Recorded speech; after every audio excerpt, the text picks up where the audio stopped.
আজকে বৃষ্টির দিনে খিচুড়ি রান্না করব একটু নরম নরম করে। তো আমি মাংসটাকে কেটে ধুয়ে নিয়েছি।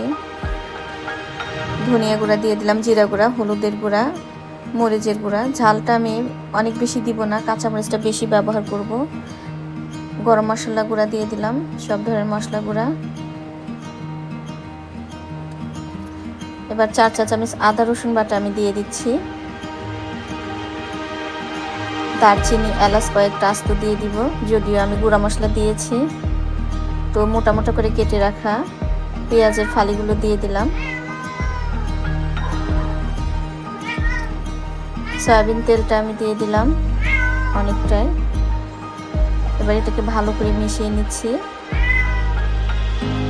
কিছুক্ষণ কিন্তু এটা আমি রেস্টে রাখবো 20 মিনিটের মতো, যাতে একদম মশলাগুলো সব ভিতরে সুন্দরভাবে মিশে যায়।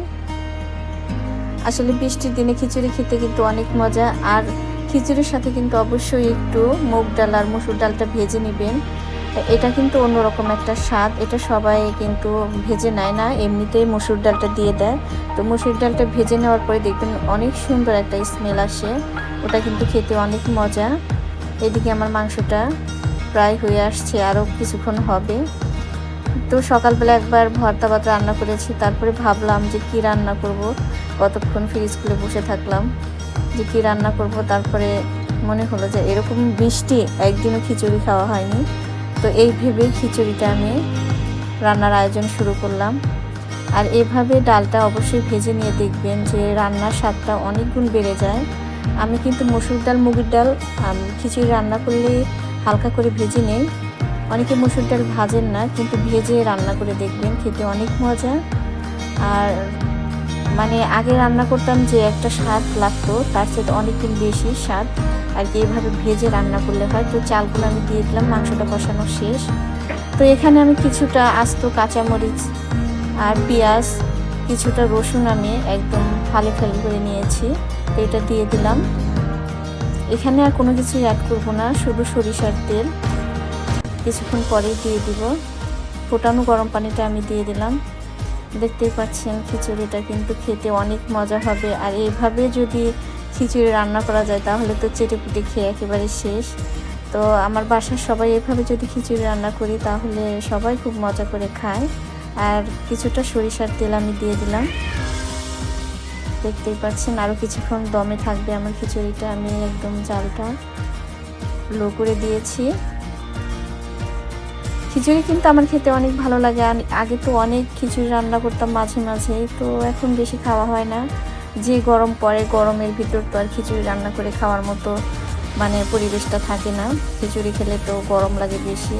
তো এরকম বৃষ্টি, খিচুড়ি না খেয়ে কি পারা যায়, তাই খিচুড়ি রান্না করলাম। আর আপনারা অবশ্যই এভাবে খিচুড়ি রান্না করে দেখবেন।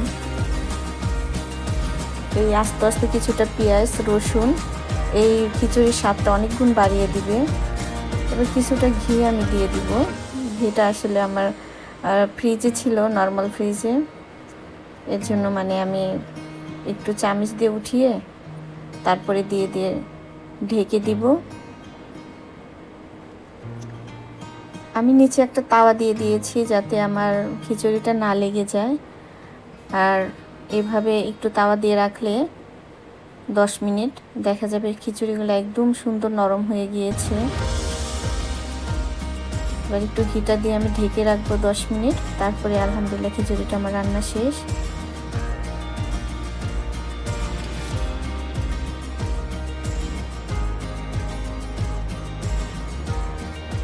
মাশাআল্লাহ আমার খিচুড়ি রান্না শেষ, কিন্তু দেখতেই পাচ্ছেন আমি কিন্তু কালারটা ওরকম একদম লাল করিনি, হালকা কালার করেছি।